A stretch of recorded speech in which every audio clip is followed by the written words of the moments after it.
Jusqu'à présent, je n'ai parlé que de la faim extrême et des personnes qui, en début de rétablissement, étaient touchées par ce phénomène. Mais je n'ai jamais parlé des cas où les personnes ressentent une absence de faim. Comment le rétablissement alimentaire se passe-t-il quand les personnes n'ont pas faim? C'est le sujet de cette vidéo.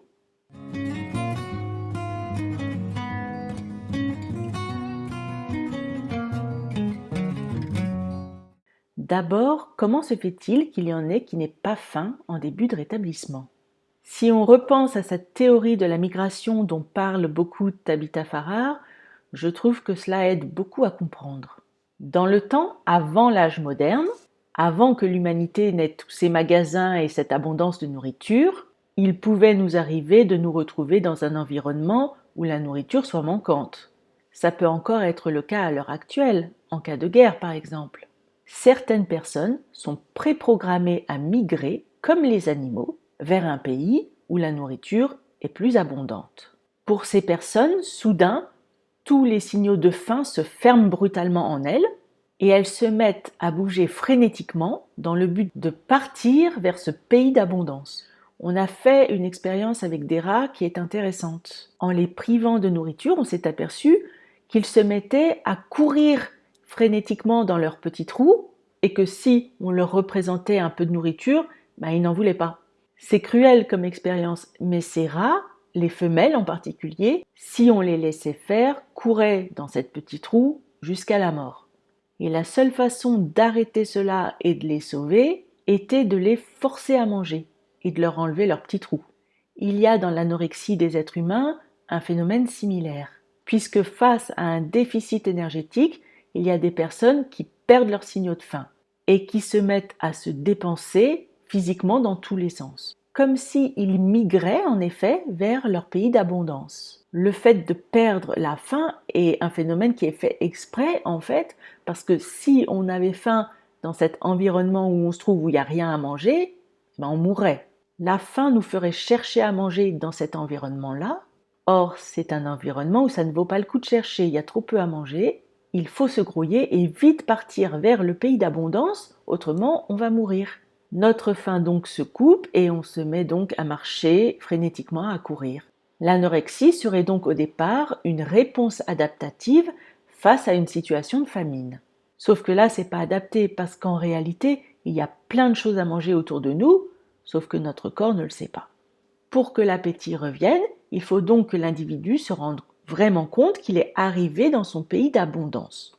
Et pour qu'il s'en rende compte, un seul moyen, qu'il mange. Il faut donc commencer à manger, se forcer, même si ça paraît très laborieux au début.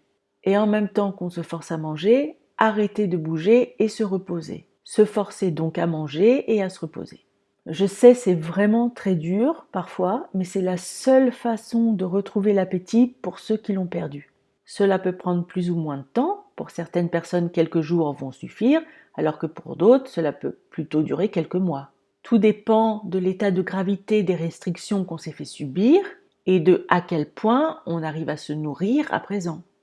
En général, au bout d'un certain temps, la faim extrême se réveille et après il n'y a plus qu'à la suivre. C'est elle qui nous mènera à la guérison, à condition de ne pas compenser. Il y a des personnes qui n'arrivent à réintroduire de la nourriture que très progressivement, en petite quantité chaque jour, mais elles ne lâchent pas. Chaque jour, elles mangent un petit peu plus que la veille, elles challengent un petit peu plus leur fear food, c'est-à-dire qu'elles réintroduisent progressivement les aliments qui leur font peur, et à force d'efforts progressifs, leurs apports caloriques augmentent jusqu'à déclenchement de la faim extrême. D'autres personnes décident de suivre des plans alimentaires. Souvent, ces derniers sont constitués de 3 repas copieux et 3 snacks. Il est conseillé de manger très régulièrement pour bien montrer à notre corps que là, il est bien arrivé dans le pays d'abondance. Il y a aussi la méthode Minimode, j'écrirai le nom en description, qui est américaine et qui consiste à manger 2500 à 3000 calories par jour minimum jusqu'à déclenchement de notre faim extrême. Quand je parle du rétablissement, il ne faut rien du tout en général. Le rétablissement, c'est cool. Ce n'est justement pas le lieu des il faut qui sont en général réservés au régime. Mais là, dans le cas de la perte d'appétit, nous ferons une exception. Car malheureusement, oui, je dis malheureusement parce que c'est pas agréable, Dans ce cas-là, il faut se forcer. Tabitha Farrar raconte qu'elle pleurait dans son assiette dans ses tout débuts de rétablissement en se forçant à manger. Mais regardez comme à présent elle est parfaitement guérie. Courage, je sais que c'est dur, mais ensuite ces personnes sont tellement récompensées. Mon amie Anya m'a fait remarquer que donc le dicton qui dit « l'appétit vient en mangeant », c'est vrai. C'est vrai que c'est marrant comme les dictons relèvent du bon sens parfois.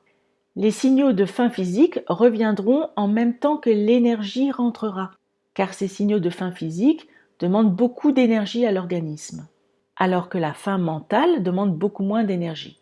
Ce qui fait que dans les cas d'anorexie, quand on a perdu notre faim, on n'a pas perdu notre faim mentale qui, elle, continue et qui fait qu'on pense à la nourriture sans arrêt. Si notre corps arrête de nous envoyer des signaux de faim physique, c'est qu'il se dit à quoi bon, de toute façon, il n'y a rien à manger ici, ou à quoi bon lui dire que j'ai faim, de toute façon, elle m'écoute jamais. Il s'agit donc de bien montrer à notre corps que si, on l'écoute. Et que si, il y a à manger ici. Regarde, on est arrivé dans le pays où il y a plein à manger. La preuve, on le nourrit là, faut lui montrer. En le nourrissant et en le reposant en même temps, il finira par comprendre qui est arrivé. Il va se dire « Ah bon, on est arrivé vraiment ? Ah bah oui, ça m'en a tout l'air. » Il ou elle a arrêté de courir et il me donne plein à manger. On est arrivé les gars, on va enfin pouvoir se reposer. Et c'est là que la faim extrême arrive la plupart du temps et une immense fatigue en général. Et que le corps va enfin pouvoir se reposer, se réparer, se retaper. C'est l'heure du rétablissement. Il va enfin pouvoir commencer. Je vous embrasse. J'espère que ça a aidé.